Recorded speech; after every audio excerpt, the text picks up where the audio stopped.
Welcome back to McKenzie Woodworking and a restoration of a camper trailer. What we will be starting off with is we'll be fiberglassing a roof on this camper trailer, and all the materials have been supplied by Independent Marine Supply Store, and they've supported us to bring this project to you. So come on up and visit them. They're in Mid-Island Marine Center at 2451 Alberni Highway in beautiful central Vancouver Island. And they've just completed a massive renovation to the store, and it is lovely, all sparkling and shiny new. They've been in business for 30 years, so they've got the know-how and the ability to get you back on track. They've got sounders and radios and fish finders. They've got everything that you'd need to repair your boat, and fiberglass mat and epoxy and polyester resins and all the hardeners and waxes that you need to complete a project. They've got all the fittings in the store. It's also a great place to go if you have an RV and you're doing some work to your RV. They've got all the newest and lights that are available, and the LED lights, and they got 12-volt panel systems, and they've got wiring and fittings and a great assortment of stainless steel. So come on up and see them. And well, folks, so here's our project. It's a 1992 Skyline 17-foot travel trailer, Nomad series. We'll be giving it a complete gut. We'll be taking everything out of it and repairing all the rot in the floor. But the main thing, we'll be doing the ceiling. We really want to get at the roof portion of it. It's in terrible condition. Wasn't very happy with the design of it, but that's okay. That's why we're here to renovate it. There it is there. What's nice about this trailer, it's a light trailer and it's a tandem. A 17-footer that's a tandem will tow quite nicely. And there's no dings or anything on the outside. All the metal and everything is good on it. No broken windows, so it's a good project to transform. So we'll get at it, and I'll show you some pictures of the condition of it. So there's the side. That would be the left elevation of the trailer. We've already taken some walls out, and we'll get up on the roof. We've already removed the air conditioning unit that was on it. There was right in the center. So this is the roof portion, and what they use is basically like a canvas, and then coated it in a latex material. And it seems like the wooden members that were on top, or the plywood, was only door skins, mahogany door skins. It's not very thick. I know they're doing that to cut down weight, but there wasn't much strength to it, so we'll be tearing that all off and taking off all the side rails, the attachment rails. What they do is they just wrap this membrane around the sides and then put a parge rail around the outside of it and fasten it to the side of the trailer. And they rely more on caulking than anything. I was unhappy with the way that they did the front and the back too. They just curled the metal up onto the roof and then relied on caulking on the front and the back.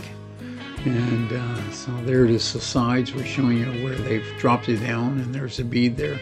So if you have one of these trailers or something like it, you should this caulking should be taken off at least every 5 years and redone. But you can see where all the water was running down, and the canvas is ripped and torn. But it's impregnated with a latex material, so we'll be ripping all that and going right back down to the roof joists, and starting from there and putting 3/8 plywood on top. We'll be using exterior fir plywood, and I imagine a lot of people are saying that you're worried about the weight. Well, we'll be taking a lot of weight out of this because we'll be changing a lot of things in it. And for some reason they tapered off the sides, so the trailer is 8 feet wide and 2 feet on both sides. They tapered it off. I'll be taking you inside and showing you the roof joists on it. And I can see it if they arc the entire roof, but only the sides. So there's the ends that I'm talking about, where the metal comes up onto the roof and they just caulk it. And we won't be doing that when we put the new roof on. We'll be putting a fiberglass roof on, And the fiberglass roof will be going over the top at least 1.5 inches so that all the water and everything can cascade away from the trailer. There won't be any joints. If you notice the roof vents too, all the roof vents and everything just are screwed flat directly to the roof. There's no curbs or anything on them, and that's why most trailers are. But the problem is you're always relying on the caulking not leaking. And from all the trailers I've seen, there's been piles and piles of caulking on them. So we'll be showing you what we do with that as well in the upcoming episodes. But here we're just peeling back the membrane, and you can see that it looks like it's just a mahogany door skin, but it's all delaminated. There's actually no strength in this roof at all. We had to put a piece of 3/4 inch plywood across it just so that we could work on it, and it wouldn't support our weight at all. And there's a couple of holes that we've ripped up because the two areas that I was leaking the worst was that front corner, which caused all the inside wall to rot. In the entire back, all the water was rolling down the back of the trailer and right into the back wall. So if you're looking at buying a trailer, or if you have a trailer, check the top of your roof and see where the water is going. But it should be cascading over the top of the trailer. Just some more pictures of the vent there. You can see where they've just brought it down flat on the roof. And there's the strip that we're taking off.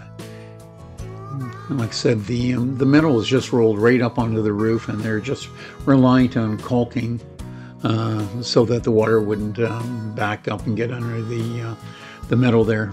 But it did, and it rolled all the way down the wall and rotted all the front of the trailer.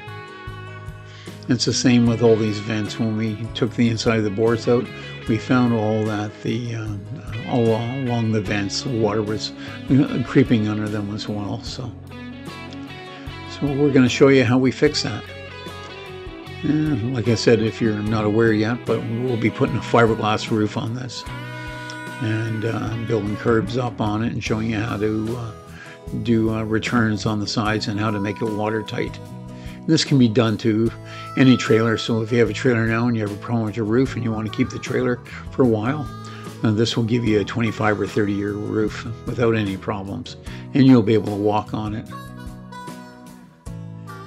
So here we are, we're proceeding to take everything off the roof, all the flashings and all the metal, and everything's got to come off the roof. That's where the vent came through for the stove in the back of the fridge.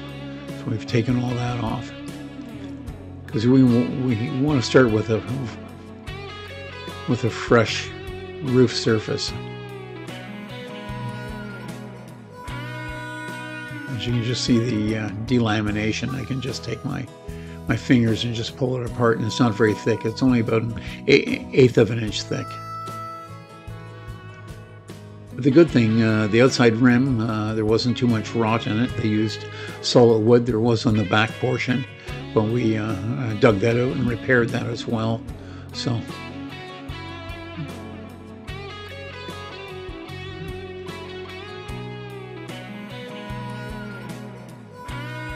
there we are along this side, and we'll start to rip off the roof portion. And we're just going to peel that right back. We're going to take the entire roof surface off because we want to start with a clean slate. And while we have the top off, we'll punch the ceiling down as well, and we can get that all off. It's like I was saying, we want to make some changes to the structural pieces of the roof. We're actually going to change the beef up the roof joists. So if you notice how soft the roof is, you just lean on it and it goes in. And this barrier that they have on top of the trailer, it just peels off quite easily. So we'll just cut that in strips and get it off.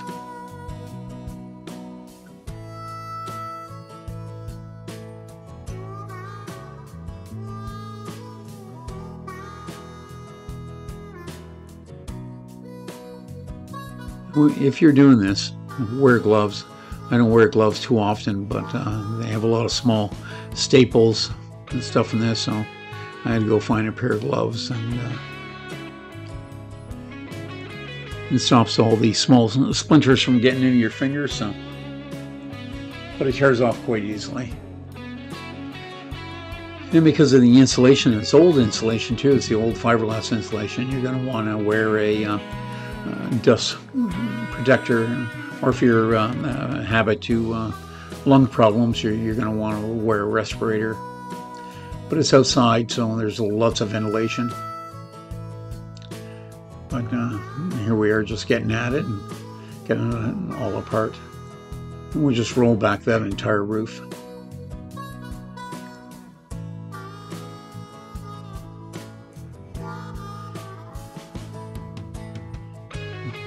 As you can see, because they didn't use exterior grade plywood, the glue was only water-based, and it just basically decayed and delaminated.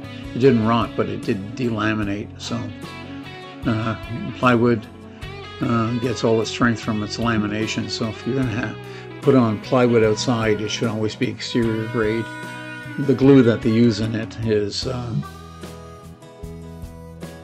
waterproof glue, so it's not going to delaminate the plywood. So we'll just proceed to tear all this off, and I'll let you enjoy it and watch it all come apart. You see it just rolls right back, and get around the wiring stuff. One thing we'll be repairing as well, if you notice the notches when they're running wire channels, instead of drilling a hole, they actually cut 1 inch down from the top so that they can run a wiring channel. The problem with doing something like that, it takes a tremendous amount of strength out of the roof joist.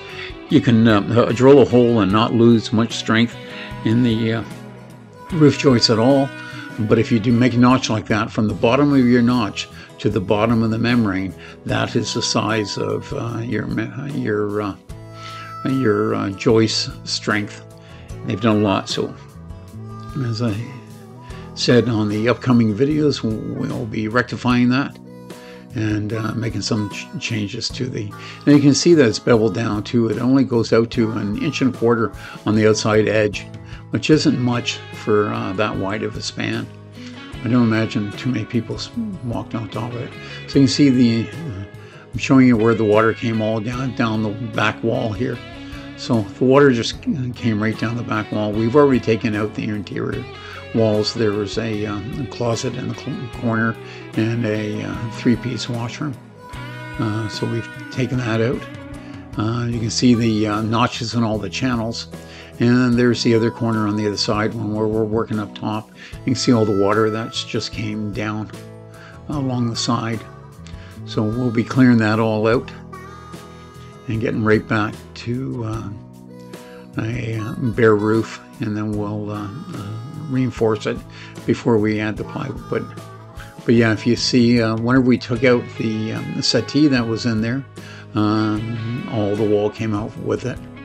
And it just followed right down from that corner, and it was coming underneath that flashing and the caulking. But you can see the outside rails are in good shape, so we'll be keeping those. We'll just be beefing them up. We'll be putting some blocking in there, some pressure blocking, and that'll give it a lot of strength. So this is our initial tear off. I hope you stay tuned. We'll be reinforcing it in the next episode, and adding the sheeting and doing the prep and getting ready to fiberglass. So, and I'm not sure how many episodes we'll be having, because I'm sort of doing this as we're going along, but this is a complete renovation project to this trailer. We'll be tearing out all the inside, all the floor, redoing it all, adding some windows, doing new flooring, repairing all the walls, putting some settees in it, and we're also going to do a pull-out kitchen for the outside. So stay tuned and watch the rest of the episodes. You see in the back here, we have some rot to repair as well. So if you notice on top of here, this is the back right corner of the trailer, and it's all rotten. So we'll be digging all that out, and we'll be using epoxy and a high strength filler to go in there and support that, because that is a structural membrane. Well, please follow along and subscribe. Thank you very much for watching.